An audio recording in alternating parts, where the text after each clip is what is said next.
Good morning. आज हम लोग आगे करेंगे वैक्सीनेशन और इम्यूनाइजेशन से। देखते हैं आगे पूरा करेंगे जहाँ तक हो पाएगा आज। ठीक है, शुरू करते हैं। चलिए शुरू किया जाए। वैक्सीनेशन एंड इम्यूनाइजेशन क्या होता है? वैक्सीनेशन एंड इम्यूनाइजेशन, उस चीज़ को पढ़ते हैं हम लोग पहले। द प्रिंसिपल ऑफ इम्यूनाइजेशन और vaccination is based on the property of memory. ये जो वैक्सीनेशन और इम्यूनाइजेशन का प्रिंसिपल किस चीज़ पे बेस्ड है? Memory of the immune system.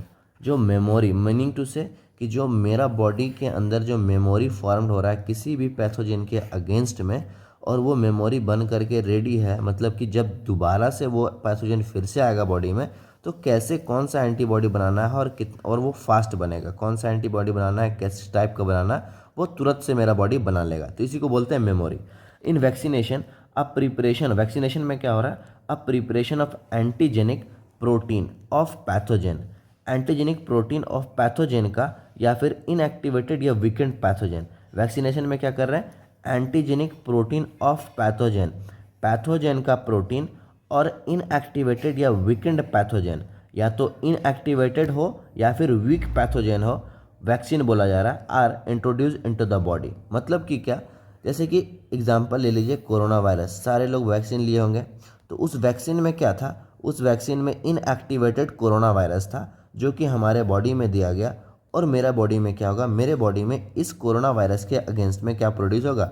Antibody produce होगा, ताकि जब दोबारा से एक्टिवेटेड कोरोना वायरस मेरे बॉडी में आए तो मेरा बॉडी इसके अगेंस्ट में तुरंत से रिस्पॉन्स कर पाए। उसको क्या बोलेंगे? एंटीबॉडी प्रोड्यूस हो रहा है इसके अगेंस्ट में। तो इसी वैक्सीनेशन का प्रिंसिपल ही यही है कि antibodies production in the bodies, antibody production in the body against this antigen would neutralize the pathogenic agent during the actual infection. जब एक्चुअल में इन्फेक्शन होगा तो जब एंटीबॉडी बनेगा तो तुरंत से इसको न्यूट्रलाइज कर देगा, इस पैथोजन को।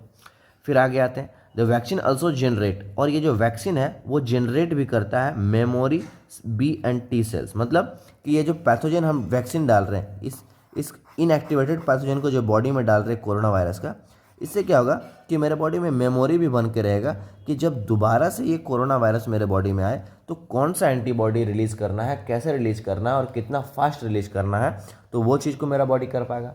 तो ये सब वैक्सीन जो जो हम लेते हैं उसके रेस्पेक्ट में मेरे बॉडी में मेमोरी सेल भी बन जा रहा है, मतलब बी एंड टी सेल का भी सेल रेडी हो जा रहा है, memory. And recognize the pathogen quickly on subsequent, जब दोबारा से एक्सपोजर होगा, जब सेकेंड टाइम, जब ये फर्स्ट एक्सपोजर है, this is the first exposure. मतलब क्या? फर्स्ट एक्सपोजर हम किस फॉर्म में ले रहे हैं? वैक्सीन के फॉर्म में। वैक्सीन के फॉर्म में क्यों ले रहे हैं? कि वैक्सीन के अंदर जो पैथोजन डाला हुआ है वो वीक पैथोजन है या फिर इनएक्टिवेटेड पैथोजन है। तो वो बॉडी में जब हम लोग डालें तो बॉडी में डालने से क्या हुआ? बॉडी में उस पैथोजन के अगेंस्ट में क्या बना? एंटीबॉडी बना, एंटीबॉडी बन गया।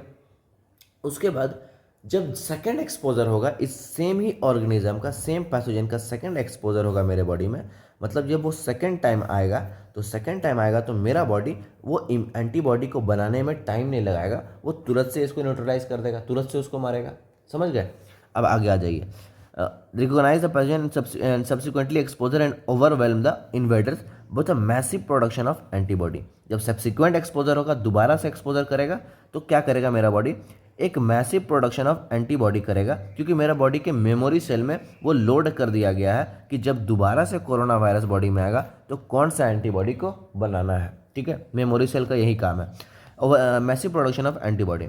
If a person is infected with some deadly microbes, अगर कोई पर्सन इन्फेक्ट है with some deadly microbes to which quick immune response is required as in a tetanus. Tetanus में क्या होता है? जब हमारे को किसी लोहा वगैरह से चोट लग जाता है तो तुरंत से जाके हम लोग विदिन 24 आवर, विदिन 72 आवर में हमको क्या करना रहता है? टेटनस का इंजेक्शन लेना रहता है।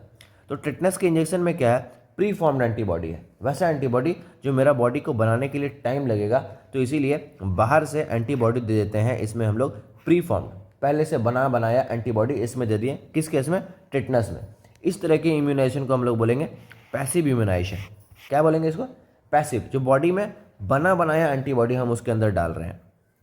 We need directly inject preformed antibodies, body में क्या कर रहे हैं? पहले से बना हुआ एंटीबॉडी इंजेक्ट कर रहे हैं। और antitoxin, a preparation containing antibodies to the toxin, मतलब एक ऐसा प्रिपरेशन जो एंटीबॉडी कंटेन कर रहा है किसके अगेंस्ट में, टॉक्सिन के अगेंस्ट में। Even in case of the snake bites the injection which is given to the patient contain preformed antibodies against the snake venom. जो हम लोग जैसे कि कभी किसी को सांप काट लिया, तो सांप काटने से क्या होता है, जो मेरा बॉडी हम लोग क्या करते हैं, तुरंत से जा करके वेनम के अगेंस्ट में एंटीबॉडी लेते हैं। जैसे कि देखिए, even in case of snake bites के केस में the injection which is given to the patient, जो पेशेंट को इंजेक्शन दिया गया, कॉन्टेंट प्री फॉर्म्ड एंटीबॉडीज, वो इंजेक्शन में क्या है, पहले से बना हुआ एंटीबॉडी है। प्री फॉर्म्ड मतलब पहले से बना हुआ एंटीबॉडी अगेंस्ट स्नेक के वेनम में। इसीलिए बोला जाता है कि कौन सा सांप काटा है, ये इस चीज़ को ध्यान में रखना है। जैसे कि ये पर्सन है, अब ये पर्सन को एक स्नेक बाइट किया, अब स्नेक बाइट किया तो अपना वेनम इसके बॉडी में रिलीज़ कर दिया, वो अपना वेनम को रिलीज़ कर दिया। अब वेनम को रिलीज़ कर दिया तो इस पर्सन के बॉडी में इस वेनम के ये जो वेनम है इस पर्सन में किस तरीके से एक्ट करेगा, एक्टिंग एज ए एजेंट। ये वेनम की बॉडी के लिए क्या बन जाएगा, एंटीजन। क्या बन जाएगा, एंटीजन। और मेरा बॉडी इसके अगेंस्ट में क्या बनाएगा, एंटीबॉडी बनाएगा।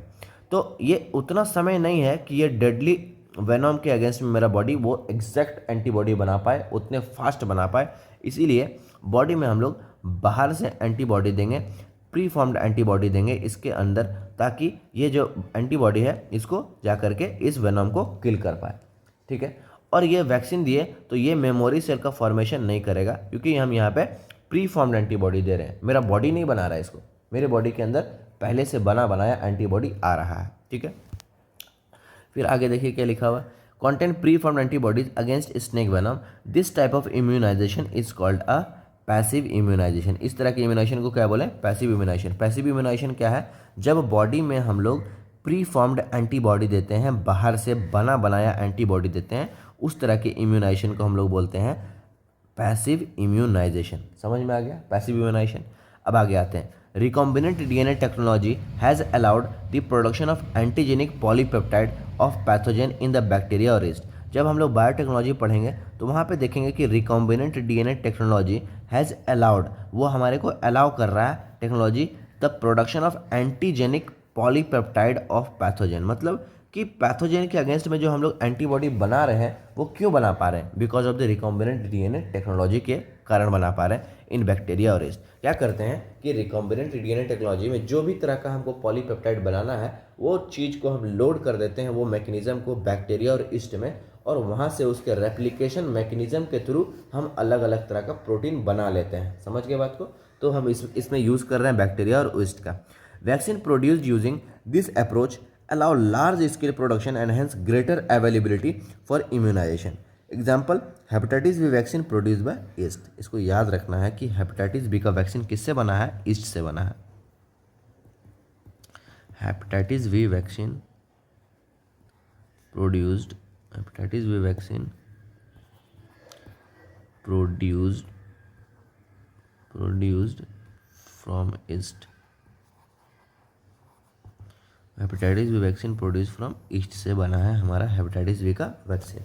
तो यहाँ से रिकॉम्बिनेंट डीएनए टेक्नोलॉजी के बारे में यहाँ पे क्या लिखा हुआ है, इतना दूर में बताना ये चाह रहा है कि रिकॉम्बिनेंट डीएनए टेक्नोलॉजी होने के कारण जो हम वैक्सीन का प्रोडक्शन कर पा रहे हैं बहुत लार्ज स्केल पे कर पा रहे हैं। क्यों? क्योंकि वहाँ पे जो रेप्लिकेशन का स्पीड है बहुत ज़्यादा होता है। रेप्लिकेशन का ईस्ट हो गया, बैक्टीरिया हो गया, वहाँ पे उसके मैकेनिज्म में हम डालते हैं वो सिस्टम, और वहाँ से रेप्लिकेशन शुरू होता है। जब बायोटेक में इसको डिटेल में पढ़ेंगे, रेप्लिकेशन शुरू होता है और वहाँ से बहुत लार्ज नंबर में वैक्सीन का प्रोडक्शन किया जाता है। एक एग्जांपल दिया हुआ है कि hepatitis B vaccine produce from the yeast. Hepatitis B का वैक्सीन कहाँ से बन रहा है, ईस्ट से बन रहा है। अब आगे आते हैं next topic, that is allergy के बारे में पढ़ते हैं। एलर्जी के बारे में क्या होता है, जैसे कि एलर्जी हमारे एलर्जी एक कभी ना कभी सबको ही हुआ है लाइफ टाइम में। एलर्जी जो है सो सारे आदमी फेस किए होंगे। एलर्जी यहाँ पे जितने सारे आदमी होंगे सभी को एक ना एक बार एलर्जी लाइफ टाइम में हुआ ही होगा। एक बार क्या, बहुतों बार एलर्जी हो चुका होगा। when you have gone to a new places and suddenly you start sneezing, अचानक से हम लोग छींकने लगते हैं, कफिंग होने लगता है, wheezing and no explain reason, कोई रीज़न कोई पता नहीं कैसे अचानक से होने लगा। And when you went away, जब हम उस प्लेस से दूर चले गए तो ये सिम्टम ख़त्म हो गया। जब हम किसी प्लेस में गए अचानक से हमको अलग तरीके से मेरा बॉडी रिस्पॉन्स करने लगा, हम लोग छींकने लगे, ज़्यादा सर्दी खांसी होने लगा पूरा, तो इस और जब हम उस प्लेस से हट गए तो ये सब सारा सिम्टम वहीं पे ख़त्म हो गया। समझ गया बात को? है तो उससे हुआ क्या? Disappear. Did this happen to you? ये भाई सबको ही हुआ है। Some of us are sensitive, some of us are sensitive, हम लोग में से कुछ जो है तो सेंसिटिव है to some particles in the environment. Environment में कुछ पार्टिकल्स हैं जिसके अगेंस्ट में हम लोग क्या होते हैं, सेंसिटिव होते हैं, मेरा बॉडी उसके अगेंस्ट में सेंसिटिव होता है। फिर क्या लिखा हुआ, the above mention reaction could be because allergy और because of allergy to pollen, mites etcetera which are in different places. ये जो हो रहा है क्यों हो रहा है? Because of the allergy to pollen and mites, मतलब कि जो इन्वायरमेंट में पॉलन वगैरह प्रेजेंट है और कोई भी प्लांट्स का पार्ट प्रेजेंट है, कोई भी तरह का एनिमल्स का पार्ट प्रेजेंट है, एनिमल का डैंडर प्रेजेंट है, वो सब मेरे कहाँ जाएगा, नेजल पाथ से अंदर चला जाता है बॉडी में, और वहाँ पे जा करके बॉडी में जैसे ही जाएगा तो बॉडी के लिए वो क्या बन गया, फॉरेन पार्टिकल्स बन गया। अब फॉरेन पार्टिकल्स के अगेंस्ट में मेरा बॉडी क्या शो करेगा, रेस्पॉन्स शो करेगा। मेरा बॉडी उसको उसको उसके अगेंस्ट में रेस्पॉन्स शो कर रहा है, वो रेस्पॉन्स ये है हमारा एलर्जी। जो सिम्टॉम देखते हैं इसी को हम लोग क्या बोलते हैं, एलर्जी। अब बात करते हैं आगे। द एग्जाजरेटेड, एग्जाजरेटेड मतलब बहुत heavy response, the exaggerated response of the immune system, मेरा बॉडी का बहुत heavy response to certain antigen, कुछ एंटीजन के अगेंस्ट में present in the environment is called allergy. Allergy क्या है, मेरा बॉडी जो रेस्पॉन्स शो कर रहा है, मेरा ये बॉडी है अगर किसी चीज़ के अगेंस्ट में बहुत हैवी रिस्पॉन्स शो कर रहा है, उसको हम लोग बोलेंगे कंडीशन को एलर्जी। क्या बोलेंगे उसको, एलर्जी बोलेंगे। क्या बोले कि अगर बॉडी में कोई भी फॉरेन पार्टिकल्स एंटर कर रहा है और इसके अगेंस्ट में मेरा बॉडी बहुत हैवी रिस्पॉन्स शो कर रहा है, बहुत ज़्यादा सर्दी खांसी छींक आने लग रहा है, तो ये रिस्पॉन्स शो कर रहा है बॉडी, तो इसी कंडीशन को हम लोग क्या बोलेंगे, एलर्जी। एलर्जी क्या है, जो बॉडी एग्जाजरेटेड रिस्पॉन्स, बहुत हैवी रिस्पॉन्स शो कर रहा है किसके अगेंस्ट में, फॉरेन पार्टिकल्स के अगेंस्ट में, उसको हम लोग क्या बोलेंगे, एलर्जी बोलेंगे। समझ गया बात को? अब आगे आते हैं। The substances to which such immune responses produce are called allergens, और जो सब्सटेंस ये इम्यून रेस्पॉन्स को प्रोड्यूस किया तो इसको क्या बोल दिए, एलर्जेंस बोल दिए। क्या बोल दिया, क्या बोल दिया इसको, एलर्जेंस। वैसा सब्सटेंस जो बॉडी में एलर्जी करवा रहा है, जो बॉडी में एलर्जी करवा रहा है, वो सब्सटेंस को क्या बोले, एलर्जेंस बोले। ठीक है, अब आगे आते हैं। Allergens, the antibodies produce to these are IgE type, और यहाँ पे एंटीबॉडी कौन सा प्रोड्यूस होगा मेरे बॉडी में, एंटीबॉडी प्रोड्यूस होगा IgA। कौन सा बॉडी प्रोड्यूस होगा, ये एग्जाम में आ सकता है क्वेश्चन कि ड्यूरिंग एलर्जी कौन सा एंटीबॉडी प्रोड्यूस होता है, तो IgE याद रखना है, IgE एंटीबॉडी प्रोड्यूस होगा during allergy. Common example of allergens are mites in the dust, pollen, animal dander etcetera. ये सब किस चीज़ का एग्जाम्पल है, किस चीज़ का एग्जाम्पल है, एलर्जेंस का, एलर्जेंस का एग्जाम्पल है। Symptom of allergic reaction include, अब सिम्टम क्या क्या है कि एलर्जिक रिएक्शन से क्या क्या होता है वो सिम्टम देखते हैं। Allergic reaction include, symptom of allergic reaction includes sneezing, watery I and running nose and difficulty in breathing. ये एग्जाम में पूछा हुआ क्वेश्चन है कि एलर्जी का सिम्टम क्या क्या है, तो सिम्टम ऑफ एलर्जी लिख लेते हैं यहाँ पे।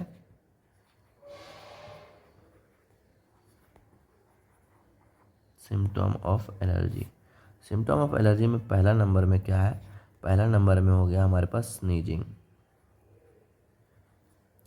दूसरा नंबर में हो गया वाटरी आइज, तीसरा नंबर में हो गया रनिंग नोज,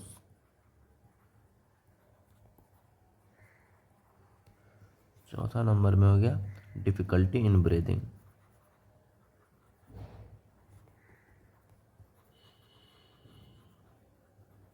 ये किस चीज़ का सिम्टम है, एलर्जी का सिम्टम है। पहला क्या, sneezing, watery eyes, runny nose and difficulty in breathing. और एंटीबॉडी कौन सा प्रोड्यूस हो रहा है एलर्जी के दौरान, IgE एंटीबॉडी प्रोड्यूस हो रहा है एलर्जी के दौरान। यहाँ लिखा हुआ ना, एलर्जी के दौरान कौन सा एंटीबॉडी प्रोड्यूस हो रहा है, IgE। ठीक है, अब आगे आते हैं। Allergy is due to release of, अब एलर्जी क्यों हो रहा है, ये बहुत इंपॉर्टेंट है यहाँ से यहाँ तक। Allergy is due to release of chemicals like histamine and serotonin from the mast cell. अब मास्ट सेल क्या होता है, जो हमारा बोन मैरो है वहाँ पे एक सेल है, वहाँ पे एक सेल का प्रोडक्शन होता है, उस सेल का नाम है मास्ट सेल। बोन मैरो है, वहाँ पे क्या प्रोडक्शन हो रहा है, एक सेल का, उस सेल का नाम क्या है, मास्ट सेल। और वहाँ से बोन मैरो से वो माइग्रेट करके मेरे टिश्यू के सारे पॉइंट पे आ जाता है, मतलब मेरे बॉडी के हर एक पार्ट में प्रेजेंट है मास्ट सेल। मेरे बॉडी के एक एक टिश्यू में प्रेजेंट है क्या, मास्ट सेल। और वो मास्ट सेल यहाँ से बनता तो बोन मैरो में है, बन कहाँ पे रहा, बोन मैरो में बन रहा है, और वो बॉडी से वहाँ से माइग्रेट करके कहाँ पे चला जा रहा है, सारे टिश्यू में, और वह टिश्यू में रहता है। अब टिश्यू में रहता है तो वहाँ से वो रिलीज करवाता है दो चीज़ें, हिस्टामिन एंड सेरोटोनिन। क्या रिलीज करता है वहाँ से, हिस्टामिन एंड सेरोटोनिन। तो वही पढ़ना अभी। The allergy is due to release of chemicals like histamine and serotonin. Allergy क्यों हो रहा है, histamine and serotonin from the mast cell. Mast cell से क्या बन रहा है, हिस्टामिन एंड सेरोटोनिन। अब आते हैं for determining the cause of allergy. अब कॉज को अब यहाँ से लिख सकते हैं कि allergy is caused due to, allergy is due to release of chemicals like histamine and serotonin. यहाँ पे लिख लेते हैं allergy is due to release of histamine and serotonin.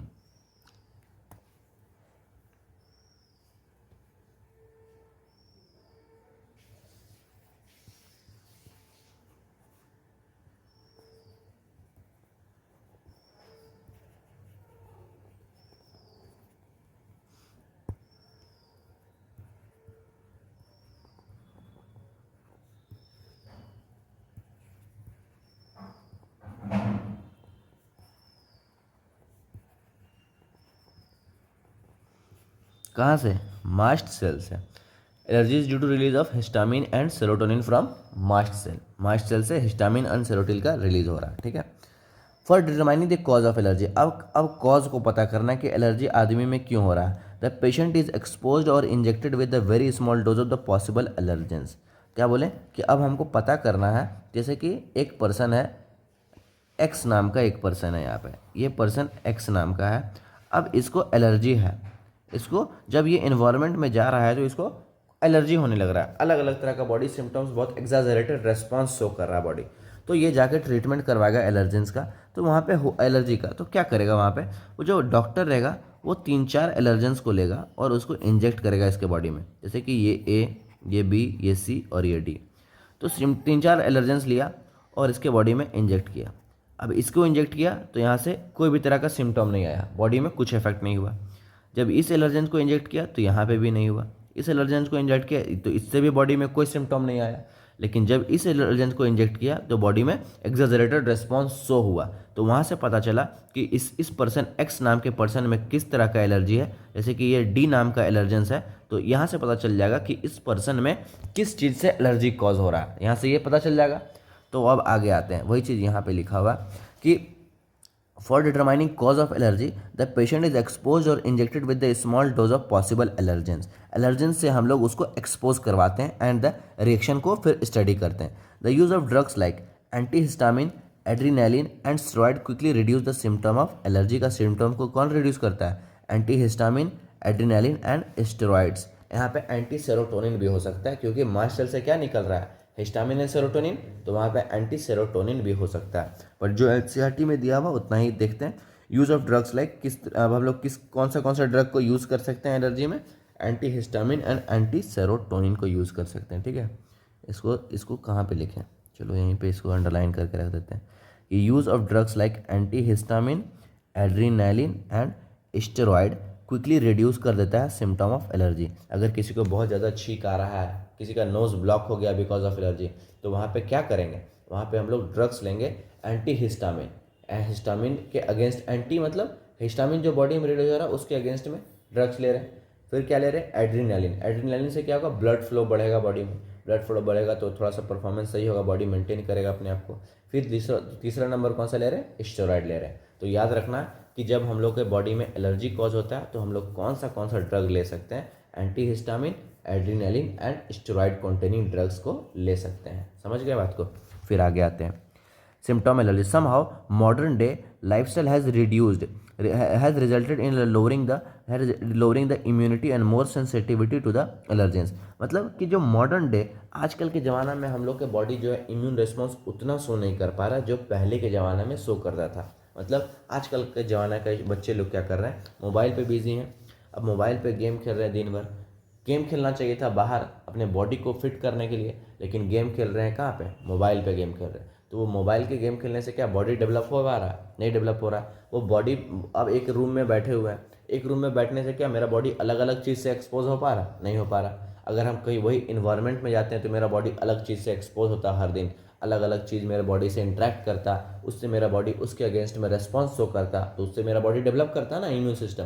लेकिन अब बच्चे लोग रूम दिन भर मोबाइल पे ही बिजी हैं, गेम खेल रहे हैं, पबजी वगैरह खेल रहे हैं। उससे क्या हो रहा है, उससे हो ये रहा है कि बॉडी को अलग अलग एक्सपोजर नहीं मिल रहा है। बॉडी को बाहर जा वो एक सिंगल रूम पे क्या अलग अलग एक्सपोजर मिल पाएगा। एक्सपोजर बोलने का मतलब अलग अलग तरह का इन्वायरमेंट पार्टिकल्स है। इन्वायरमेंट में बहुत सारा पार्टिकल्स है। तो जब हम कभी जाते हैं तो किसी दिन मेरे को सर्दी हो गया, किसी दिन छींक हो गया, किसी दिन कुछ हो गया, तो वो सब से क्या हो रहा है, वो होने से मेरा बॉडी का इम्यून सिस्टम बन रहा है, मेरा बॉडी उसके अगेंस्ट में रिस्पॉन्स शो कर रहा है, तो इम्यून सिस्टम डेवलप कर रहा है। वैसे ही अगर कुछ भी हम अपने आप को एक्सपोज ही नहीं करेंगे किसी चीज़ से, तो मेरा बॉडी का इम्यून सिस्टम डेवलप ही नहीं करेगा। तो वही चीज़ यहाँ पे लिखा हुआ है। क्या लिखा हुआ है, somehow in the modern lifestyle has resulted in lowering. आजकल का जो लाइफ स्टाइल है वो लोअरिंग कर दिया है इम्यून सिस्टम को, जो इम्यूनिटी को क्या कर दिया, कम कर दिया। And more sensitive to the allergens, और हम लोग जो है सो ज़्यादा सेंसिटिव हो गए हैं किस चीज़ के लिए, एलर्जेंस के लिए। More and more children in the metro city, और ये ज़्यादा कहाँ पे दिख रहा है, मेट्रो सिटी में, बड़े बड़े शहर में। बड़े बड़े शहर में तो बच्चे वैसे ही कहीं खेलने नहीं जाते हैं, दिन भर वैसे इधर उधर है, अपने स्कूल गए और दिन उसके बाद फिर मोबाइल पे। India suffer from the allergies cities of the suffer from the allergies and asthma due to sensitive to the environment. This could be, asthma भी याद रखना, यहाँ से एग्जाम में पूछा जाएगा कि अस्थमा के बारे में कुछ दिया हुआ नहीं है यहाँ पे, बट यहाँ से याद रखना कि अस्थमा जो है, अस्थमा भी है सो एलर्जी के द्वारा ही, एलर्जीज के द्वारा ही हो रहा है। Suffer from the allergies and the asthma due to sensitivity of the environment. This could be because of the protected environment provided early in the life. ये क्यों हो रहा है, क्योंकि उस बच्चे को शुरू से ही एक प्रोटेक्टेड इन्वायरमेंट में रखा गया है, उसको एक्सपोजर नहीं मिला है अलग अलग पार्टिकल्स का, जिसके कारण वो बच्चा का इम्यून सिस्टम डेवलप नहीं हो पाया। ठीक है, अब आगे आते हैं। आगे हम लोग पढ़ेंगे ऑटो इम्यूनिटी। ऑटो इम्यूनिटी में क्या पढ़ना है, memory based acquired immunity. Memory based acquired immunity evolve in the higher vertebrates based on the ability to differentiate foreign organism example pathogen from self cell. Memory based मतलब कि जो कोई भी चीज़ expose कर रहे हैं, जैसे कि अभी जस्ट यहाँ पे पढ़े कोरोना वायरस का पढ़े कि ये जो पहली बार एक्सपोजर किया गया उससे क्या हुआ, मेरे बॉडी में मेमोरी बन गया। सेकंड एक्सपोजर में क्या हुआ, पता कर लिया कि देखो भाई यही सेम आया है, तो इसके अगेंस्ट में कौन सा एंटीबॉडी हमको रिलीज करना है, मेरे बॉडी को पता है, तो वो हुआ मेमोरी। इस पैथोजन को पता करके रखे हुए, इस पैथोजन को जान करके रखे हुए कि जब बॉडी में ये दोबारा से आएगा तो इसके अगेंस्ट में कौन सा एंटीबॉडी को बनाना है, तो ये हुआ मेमोरी, इसी को बोल रहे हैं मेमोरी। अब आगे देखिए क्या लिखा हुआ, memory based acquired immunity evolve. ये जो मेमोरी बेस्ड एक्वायर्ड इम्यूनिटी है वो इवॉल्व हुआ है in the higher vertebrates based on the ability to differentiate foreign organism example pathogen from the self cell. मतलब कि मेरा बॉडी डिफरेंशिएट कर पाता है ना कि फॉरेन पार्टिकल्स कौन सा है और मेरे सेल, बॉडी का सेल कौन सा है। फॉरेन पार्टिकल्स के अगेंस्ट में ही एंटीबॉडीज बन रहा है, लेकिन मेरे बॉडी के अगेंस्ट में तो एंटीबॉडी नहीं बनता है जनरली। बट कुछ एक ऐसा केस है जहाँ पे मेरा बॉडी का सेल खुद के सेल को ही मारने लगता है, इसको ही हम लोग बोलते हैं ऑटो इम्यूनिटी। क्या बोलते हैं इसको, ऑटो इम्यून डिजीज बोलते हैं उसको। ठीक है, फिर आते हैं इन सम while we still do not understand the basis of this, the two corollaries of this ability have to be understood.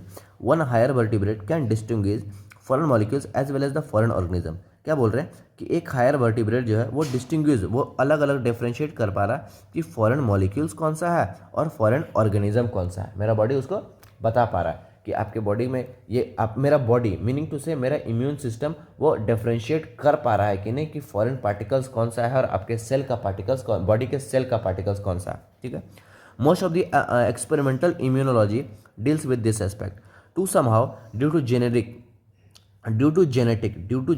And other unknown reason the body attack the self cell. यहाँ से आया बात कि सेल्फ सेल को to somehow due to genetic, because of genetic reason and unknown, कुछ unknown reason, वो reason भी नहीं पता, the body attack the self cell. Body खुद के ही सेल को मारने लग रहा है। बॉडी क्या कर रहा है, मेरा बॉडी खुद के ही सेल को मारने लग रहा है। This result in damaging the body and is called auto immune disease. इसको क्या बोलते हैं हम लोग, ऑटो इम्यून डिजीज बोलते हैं। और एक एग्जाम्पल को याद रखना जो बहुत बार एग्जाम में पूछा गया है कि rheumatoid arthritis which affects many people in our society is a autoimmune disease.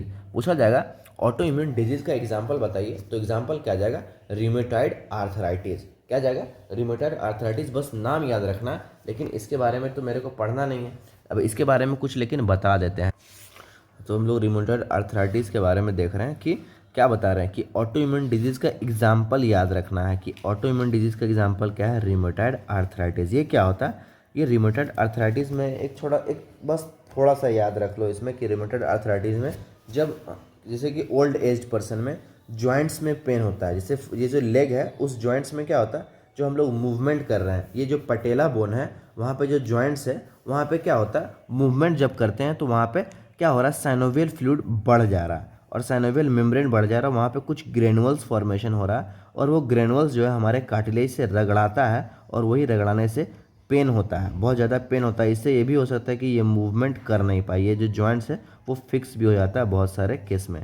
तो बस इतना याद रख लो कि रूमेटॉइड आर्थराइटिस क्या है, एक लेग का प्रॉब्लम है और ये ऑटो इम्यून डिजीज़ है। जब खुद का सेल खुद को ही मारने लगे उस तरीके को प्रोसेस, उस तरीके के डिजीज़ को हम लोग क्या बोलेंगे, ऑटो इम्यून डिजीज़ बोलेंगे। एग्जाम्पल याद रख लेना, रूमेटॉइड आर्थराइटिस। ठीक है, इसके बारे में दिया हुआ नहीं है इसीलिए इसके बारे में कुछ खास हम बता नहीं रहे हैं। ठीक है, अब आगे आते हैं। Immune system in the body, the human immune system consist of lymphoid organ. Human immune system क्या क्या है, lymphoid organ, tissue, cells and soluble molecules like antibody. Immune system में क्या क्या है हमारे पास, लिम्फॉइड ऑर्गन है, टिश्यू है, सेल्स है एंड सॉल्युबल मॉलिक्यूल्स है। अब आगे आ जाते हैं, सॉल्युबल मॉलिक्यूल्स है। You have read immune system as a unique you have read immune system as you have read immune system is unique in the sense that it recognizes foreign antigen। मेरा immune system recognize कर लेता है foreign antigen को, respond to these and remember to them, respond भी करता है और उसको remember करके भी रखता है मेमोरी सेल के फॉर्म में। The immune system also play an important role in allergic reaction, और immune system से ही allergic reaction में important role play हो रहा है। Auto immune diseases and organ transplantation, ये सब केस में मेरा इम्यून सिस्टम बहुत ज़्यादा इंपॉर्टेंट रोल शो करता है। अब पहला बात करें कि इम्यून सिस्टम में क्या क्या है। इम्यून सिस्टम में पहला नंबर लिम्फॉइड ऑर्गन, दूसरा नंबर लिम्फॉइड टिश्यू, तीसरा नंबर लिम्फोसाइट और चौथा नंबर एंटीबॉडी। तो इम्यून सिस्टम में मेरे पास क्या है, लिम्फॉइड ऑर्गन है, पहला नंबर पढ़ते हैं। These are the organ where origin and or maturation and proliferation of lymphocyte occur। Lymphoid organ क्या है, वैसा ऑर्गन जहाँ पे ओरिजिन हो रहा है, ओरिजिन एंड और maturation and proliferation of the lymphocyte occur. पहला नंबर क्या बोले, लिम्फॉइड ऑर्गन में ओरिजिन हो रहा है, किसका, लिम्फोसाइट का। ओरिजिन किस चीज़ का हो रहा है, लिम्फोसाइट का। The primary lymphoid organ are bone marrow and thymus. Primary lymphoid organ क्या है हमारे पास, दो तरह का है, primary lymphoid organ and secondary lymphoid organ. तो प्राइमरी लिम्फॉइड ऑर्गन क्या है, बोन मैरो एंड थाइमस। ये एग्जाम में पूछा हुआ लाइन है, प्राइमरी लिम्फॉइड ऑर्गन का नाम बताइए।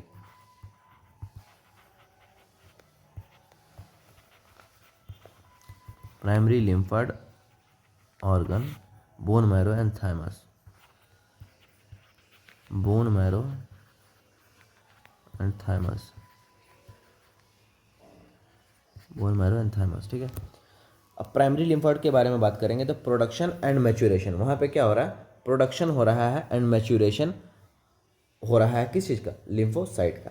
तो प्राइमरी लिम्फॉइड ऑर्गन में क्या हो रहा है, प्रोडक्शन एंड मैच्यूरेशन। फिर आगे आते हैं, maturation and proliferation of lymphocyte। The primary lymphoid organ are bone marrow and thymus where immature lymphocyte differentiate। bone marrow and thymus में क्या हो रहा है, immature lymphocyte अपने आप को differentiate कर रहा है into antigen sensitive lymphocyte में, कन्वर्ट किस में हो रहा है, एंटीजन के अगेंस्ट में सेंसिटिव बन रहा है। After maturation the lymphocyte migrate to the secondary lymphoid organ, और वो लिम्फोसाइट कहाँ पे माइग्रेट कर जाएगा, सेकेंडरी लिम्फॉइड ऑर्गन। एग्जाम्पल कैसा है, spleen, lymph node, tonsil, pear patches and small pear patches of the small intestine and appendix। तो secondary lymphoid organ लिखिए यहाँ पे।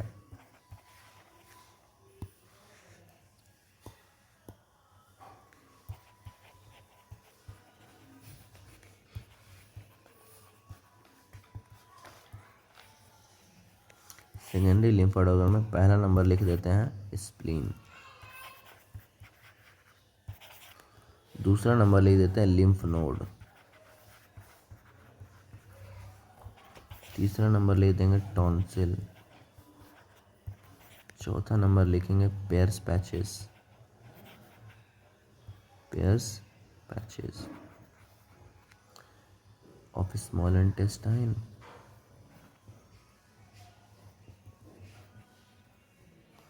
पांचवा नंबर में लिख देंगे इसमें अपेंडिक्स। अपेंडिक्स हमारे लार्ज इंटेस्टाइन का एक पार्ट है, सबसे लोअर मोस्ट पार्ट है, उसको अपेंडिक्स बोलते हैं।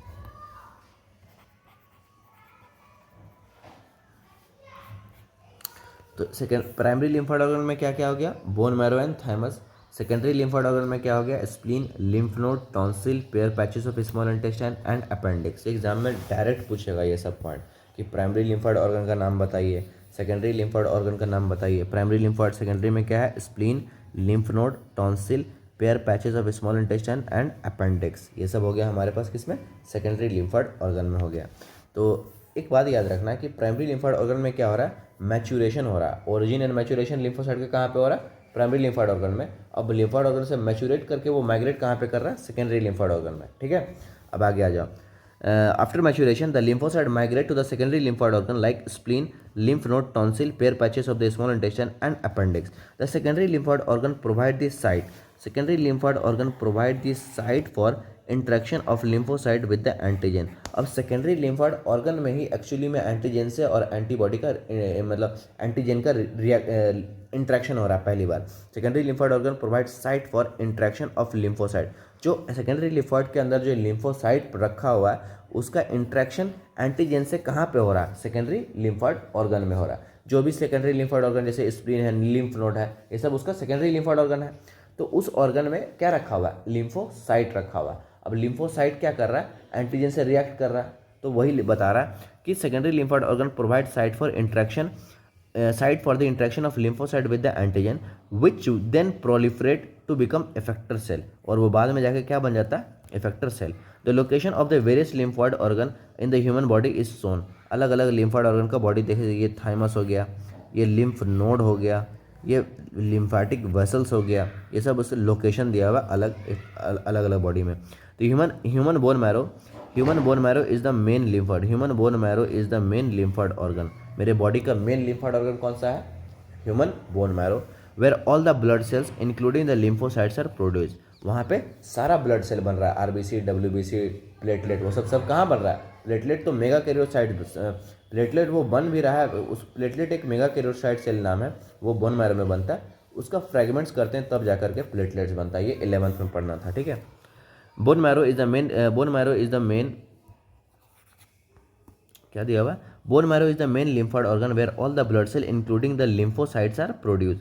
The thymus is lobed organ located near the heart. Thymus देखो इसके बारे में बात कर रहा है। Thymus is a lobed organ located near the heart के नियर में है and beneath the breast bone, just sternum के पीछे breast bone. The thymus is a quite large, ये इस चीज़ को अंडरलाइन कर लो। Thymus is a quite large at the time of the birth but keeps reducing in size with the age. By the time the puberty is attained it reduces to a very small size. ये बहुत ये exam में पूछा हुआ line है कि जब thymus large कब होता है, थाइमस लार्ज होता है जब eight the time of the birth के दौरान जो थाइमस एक बच्चे का है वो बहुत लार्ज है, बट जैसे जैसे उसका एज बढ़ते जाता है वो थाइमस का साइज जो है सो रिड्यूस होते जाता है, ठीक है। फिर आगे आते हैं, bone marrow and thymus provide micro environment. Bone marrow and thymus provide micro environment for the development and maturation of T lymphocyte, development of T lymphocyte. B lymphocyte क्या करेगा, एंटीबॉडी बनाएगा। टी लिम्फोसाइट क्या करेगा, B lymphocyte को help करेगा antibody को बनाने में। The spleen is a large bean shaped organ. Spleen क्या है, एक large bean shaped organ. It mainly contains, क्या कॉन्टेन करता है, लिम्फोसाइट एंड फेगोसाइट्स। ये कॉन्टेन क्या करता है, lymphocyte and phagocyte. Spleen is a been shaped organ, लिख लीजिए इसको, spleen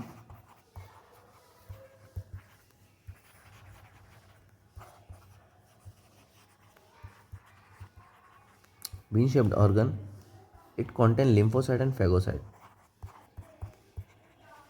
it contain lymphocyte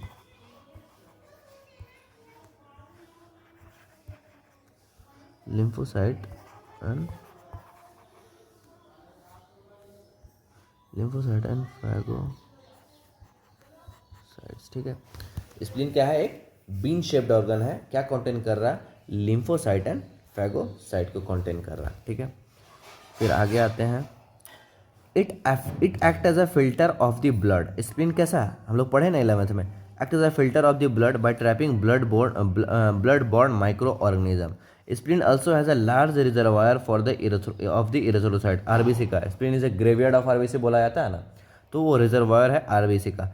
the lymph node are small solid structure. Lymph node देखो इस तरीके से सॉलिड स्ट्रक्चर है मेरे बॉडी में, इस तरीके से यहाँ पे है, यहाँ पे है, ये सब लिम्फ का नोड है। lymph node is a small solid structure located at the different point along the lymphatic vessels. lymph nodes serve to trap the microorganism and other antigen. lymph node क्या कर रहा है, microorganism को trap कर रहा है and other antigen को, which happen to get into the lymph and a tissue fluid. antigen trapped in the lymph node are responsible for activation of lymphocyte. जो एंटीजन इसमें अगर मान लो ट्रैप हुआ है वो रिस्पॉन्सिबल है किस चीज़ के लिए, रिस्पॉन्सिबल फॉर, क्या लिखा हुआ, कहाँ गया, lymph node is trap the organ which help in the lymph tissue. antigen trapped in the lymph node are responsible for activation of lymphocyte. और वहाँ पे जो भी lymphocyte रखा हुआ उस चीज़ के लिए रिस्पॉन्सिबल है उसके एक्टिवेशन करवाने के लिए. present there and cause a immune response. there is a lymphoid tissue also located within the lining of the major tract. जो हमारे पास मेजर ट्रैक्ट है जैसे रेस्पिरेटरी ट्रैक्ट हो गया, डाइजेस्टिव ट्रैक्ट हो गया, यूरोजेनिटल ट्रैक्ट हो गया, वहाँ पे एक लाइनिंग है लिम्फॉइड टिश्यू का, उसको बोलते हैं mucosa associated lymphoid tissue, that is malt. ये जो माल्ट है ये कॉन्स्टिट्यूट करता है 50% ऑफ द लिम्फॉइड टिश्यू. फिर लिम्फॉइड टिश्यू का 50% कौन कॉन्स्टिट्यूट कर रहा है, माल्ट. ये एग्जाम में पूछा हुआ लाइन है कि माल्ट जो है सो कॉन्स्टिट्यूट कर रहा है ये हमारे पूरे टिश्यू का, लिम्फॉइड टिश्यू का कितना परसेंट माल्ट कॉन्स्टिट्यूट कर रहा है, 50%. माल्ट क्या है, जैसे कि ये रेस्पिरेटरी, जैसे रेस्पिरेटरी और ट्रैक्ट हो गया, उस ट्रैक्ट में एक लाइनिंग होगा, उस ट्रैक्ट में एक लिम्फॉइड टिश्यू का एक लाइनिंग होगा, इसी को हम लोग बोल रहे हैं माल्ट. तो इसी तरीके से अलग अलग ट्रैक्ट में इस तरीके से लाइनिंग होगा, क्या बोल रहे हैं उसको, malt, mucosa associated lymphoid tissue. और ये कितना कंस्टिट्यूट करता है, 50%. About 50% of the lymphoid tissue in the human body. Human body का 50% कौन कॉन्स्टिट्यूट करके रखा है लिम्फॉइड टिश्यू का, malt, mucosa associated. Mucosa associated क्यों बोल रहे हैं, क्योंकि हमारे ये ट्रैक्ट है ना, रेस्पिरेटरी ट्रैक्ट में म्यूकस है, उस म्यूकस के अलोंग में उसके साथ में एसोसिएटेड है, म्यूकस के साथ में एसोसिएटेड है इस तरीके से लाइनिंग के फॉर्म में, तो इसीलिए बोल रहे हैं म्यूकोसा एसोसिएटेड लिम्फॉइड टिश्यू. ठीक है, अब क्या बच जा रहा है, ये बच जा रहा है एड्स, कैंसर, एड्स करेंगे, कैंसर करेंगे, उसके बाद क्या है, ड्रग्स. 3 टॉपिक मेजर, 3 टॉपिक बच रहा है. ये वो सब मेजर नहीं टॉपिक है, ये सब मेजर हमारे पास 3 टॉपिक मेजर बच रहा है. तो आई थिंक 2 लेक्चर और लग जाएगा इसमें एनसीईआरटी से करने के लिए. 2 हम छोटा छोटा ही कर रहे हैं ताकि ज़्यादा देर का ना हो जाए, ज़्यादा बोरिंग ना हो जाए. एनसीईआरटी पार्ट वाइज करते हैं. और ये सब जो साइड में लिखे हैं इस चीज़ को भी आप लोग लिखते चलिएगा, उससे क्या होगा, जब रिवाइज करेंगे तो सारा चीज़ रिवाइज होते जाएगा, नोट्स के फॉर्म में बन जाएगा एक तरीके से. ठीक है, चलिए, थैंक यू. नेक्स्ट क्लास में आते हैं.